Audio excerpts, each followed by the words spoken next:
Good afternoon, ladies and gentlemen. Shalom. I'm David Mencer, Israeli government spokesman. It's Wednesday, the 3rd of July, day 271 of the October 7th war. A short update from me and then over to your questions. First, on our hostages, 120 of them, among them children, women and the elderly, almost 9 months now. Yesterday, I reminded you about Yarden Bibas, age 34, who together with his wife Shiri and their children Ariel and Kfir are a family being held hostage. Today, I want to remind you that Hirsch Goldberg Polin, aged only 23, is also a hostage. You can see a picture behind me of before and being held hostage inside Gaza. His arm was blown off by Hamas on October 7th. As they threw grenades into a rocket shelter he was taking cover from after being forced to flee the Nova Music Festival. Look at him, please. Say his name. Hirsch Goldberg Polin, 271 days. Israel will not rest until all 120 are brought home. Hamas are eliminated together with their terrorist threat to Israel, and we will return our residents securely to their homes in the south and the north. Yesterday, the Chief of General Staff, Lieutenant General Hertzi Halevi, briefed on the situation in Rafah. Look, slowly, deliberately, methodically, and with precise intelligence, we are taking apart the Jew-hating jihadis of Hamas inside Rafah. Over 900 terrorists eliminated, commanders, at least one battalion commander, many company commanders, many operatives, terrorist infrastructure destroyed, underground infrastructure destroyed. It takes time, but we will not leave Rafah's terrorist infrastructure intact. With determination, perseverance, and patience, we are wearing down the murderers and accomplishing our mission. The Hamas and Islamic Jihad terrorists are exhausted. We, on the other hand, the IDF, are energized and determined to defeat this terrorist menace. Now an update from COGAT in their work coordinating aid into Gaza over the last 24 hours. 269 trucks with humanitarian goods went into Gaza, 219 via Kerem Shalom, 50 via the Erez West crossing, and 15 coordinations for humanitarian missions were requested and 15 were granted. One was cancelled by the organizer. 6 tankers of cooking gas went in, 1,000 blood units, medical supplies went in, transferred to Gaza from Jordan. You know, we've suggested many solutions to make it easier for UN aid agencies to collect the aid. What are they? I'll tell you. Alternative routes, relocating aid warehouses inside Gaza, collecting aid at different hours with private security, and many, many more. But for 3 weeks now, all we've heard is the hopeless UN telling us they're still assessing. So, as aid piles up in the sun, and those that really need it don't get it, and you can be sure that UN officials line up behind the microphones of willing media and pronounce that it's Israel's fault, of course. Look, none of this is new. In many conflicts around the world, UN food convoys are attacked by criminals. Gaza is no different. Yet only in Gaza, the UN stops collecting and distributing aid from the Kerem Shalom crossing. So we say once again, no more excuses. The UN needs to do its job. So that's the end of our briefing today. I will now take your questions, which you should put in the chat with your news outlet. Thank you very much. Okay, the first question we have here is from Jody Cohen at WION in India.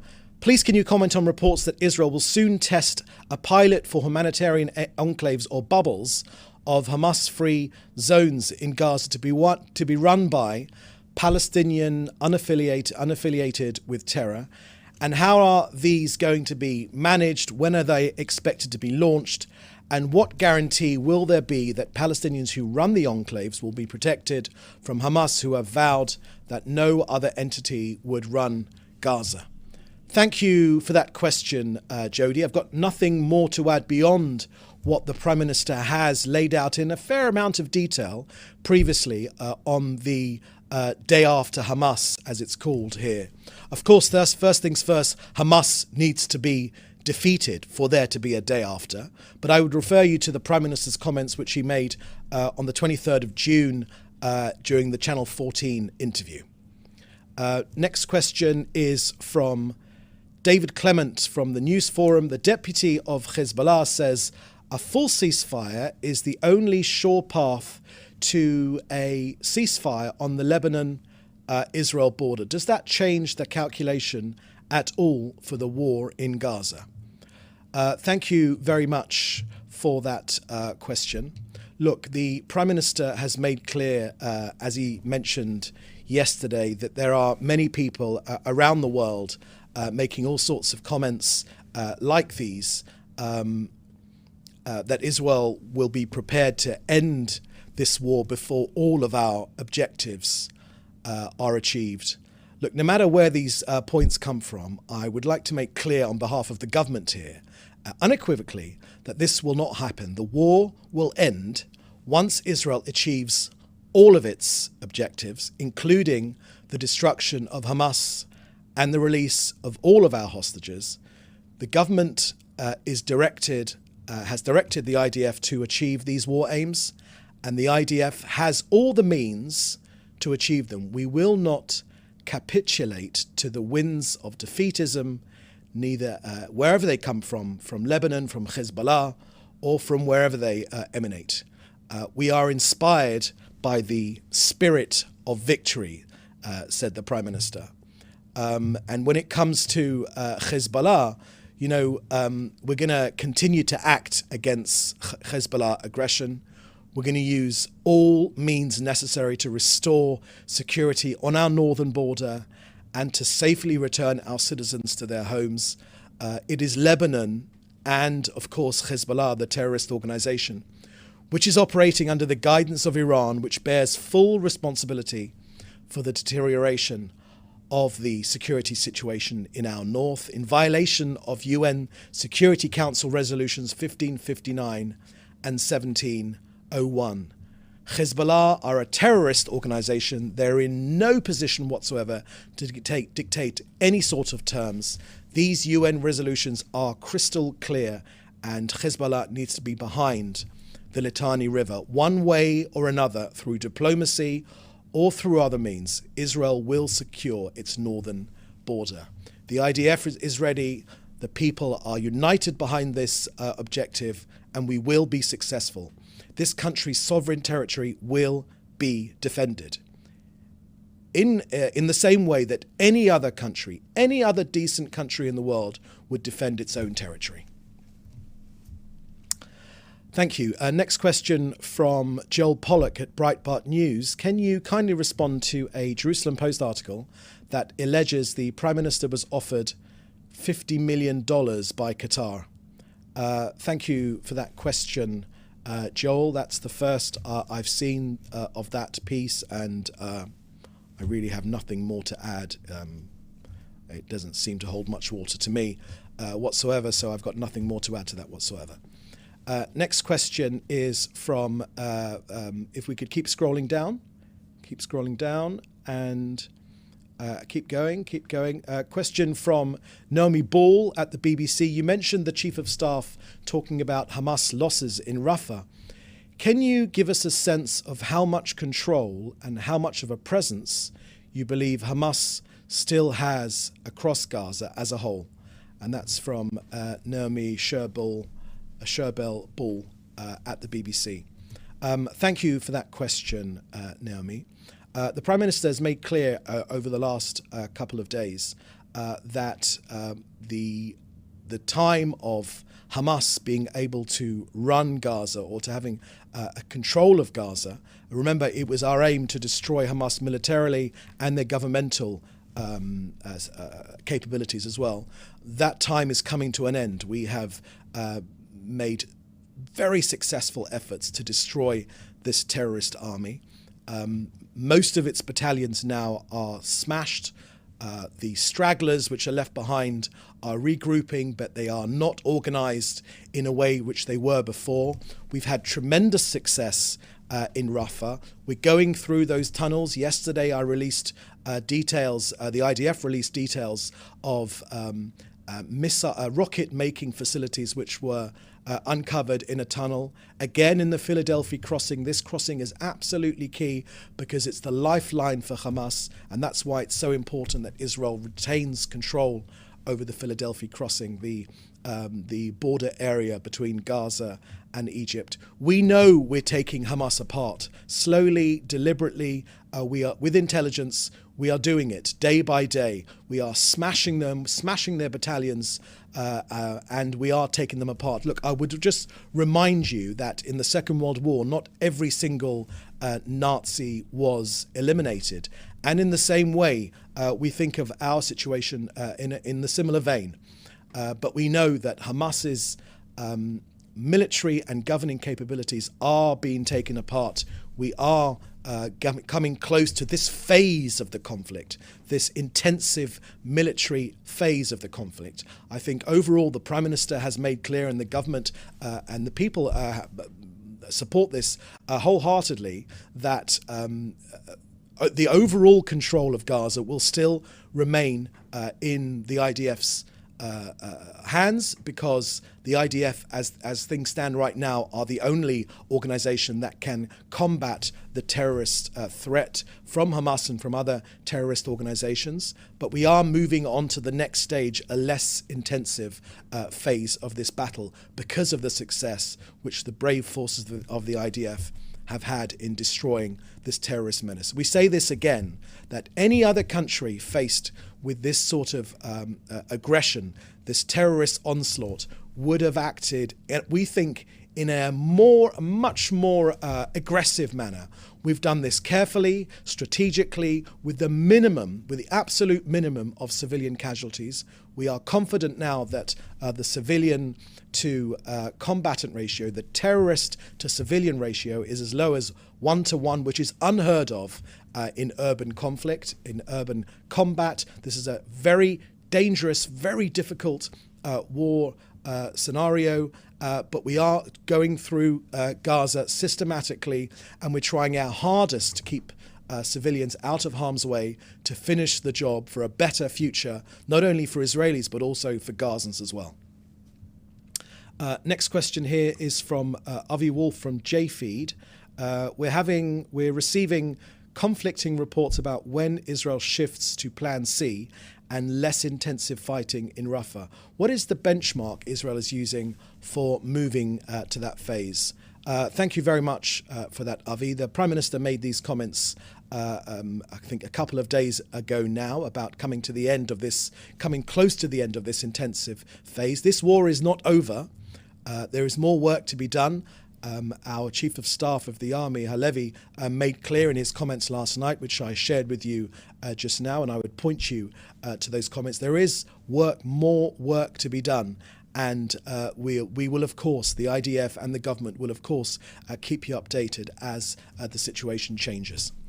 Thank you for that. Now, we've got, I think, 3 questions here from Fred Ager, and Yahya Sinwar's whereabouts are known only to 2 or 3 people, according to reports.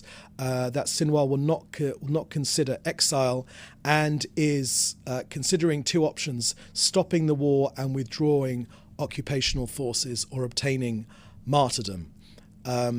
Is Israel still open to a deal with Sinwar exiled from Gaza?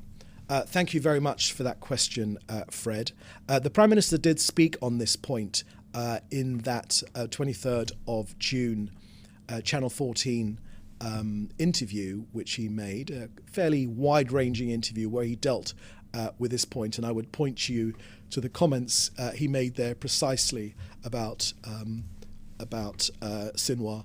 Sinwar, needless to say, is a bloodthirsty terrorist, a bloodthirsty terrorist, and I think. Well, I'll leave it to the comments which the Prime Minister made. I think he very eloquently laid out the position of the government. Secondly, Axios report that Israel and the UN are in talks with Elon Musk's Starlink over the possibility to deploy satellite communication system in the Gaza Strip to increase protection for humanitarian workers. Do you confirm that Israel is concerned with that the system could fail in the hands of Hamas and make the monitoring of Hamas's communications more difficult? Thank you for that question, Fred. I've seen those reports about Starlink. We haven't got anything more to add, except to say that Hamas are, of course, a genocidal, murderous organization. There is no trust whatsoever for anything, any belief which comes out of Hamas's mouths. They are baby killers, beheaders of women and children, merciless, bloodthirsty murderers, a rapist regime. So you'll forgive me for not wanting to comment on anything which they have said or haven't said. But when it comes to Starlink, we haven't got anything more to add on that story. Although I have, of course, seen those reports, but we haven't got anything to release right now. And there's a final question here, I think, from Fred Ager.